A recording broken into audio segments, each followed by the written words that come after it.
आणि दुबार मतदार आहेत 50,565.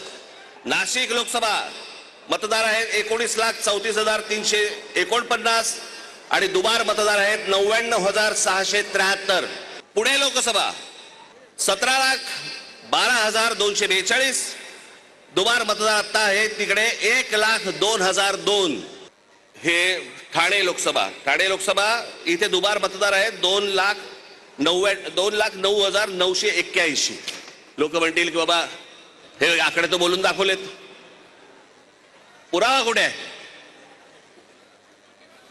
मी आज तुमच्यासाठी पुरावा देखील आणलाय ह्या सगळ्या दुबार मतदारांचा. काढ ते कापड. हे सगळे दुबार मतदार आहेत.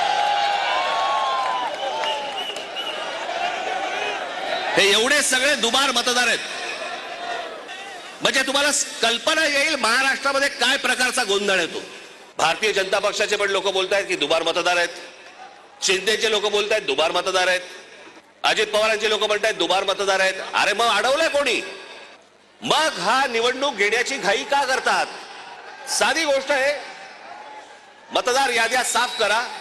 मग जेव्हा निवडणुका होतील त्याच्यानंतर यश कोणाचं अपयश कोणाचं सगळ्या गोष्टी मान्य निवडणुका होतील. एक तर पहिल्यांदा तुम्ही घराघरामध्ये जा, सर्वजण याद्यांवरती सगळ्यात जोरात काम करावं.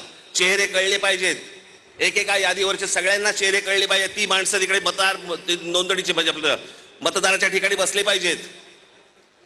आणि त्यानंतर जर समजा तिकडे हे दुबार तिबार वाले जर आले तिथेच फोडून काढायचे.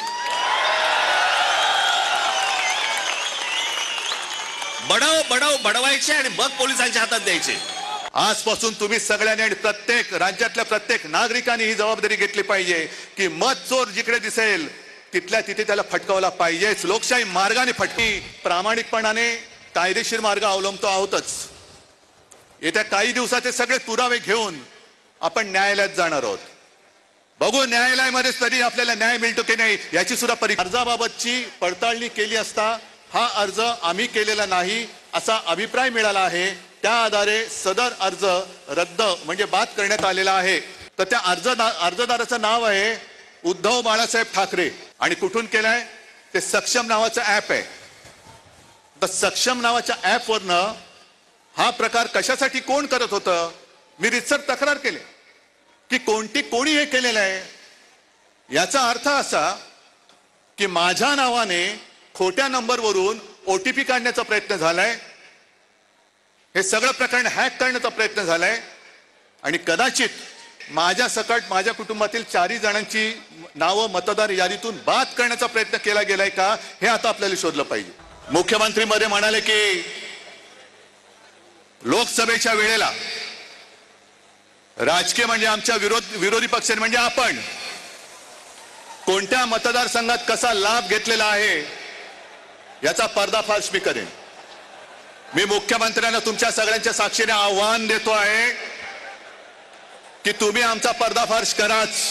पण जेव्हा मुख्यमंत्री असं बोलतायत याचा अर्थ मुख्यमंत्र्यांनी सुद्धा ते मान्य केलंय की मतचोरी झालेली आहे, मतचोरी होते आहे.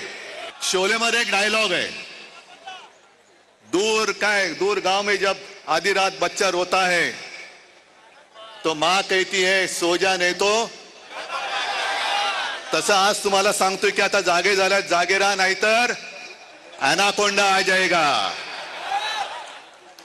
या ॲनाकोंडाला आता आपल्याला कोंडावंच लागेल कारण नाहीतर सुद्धा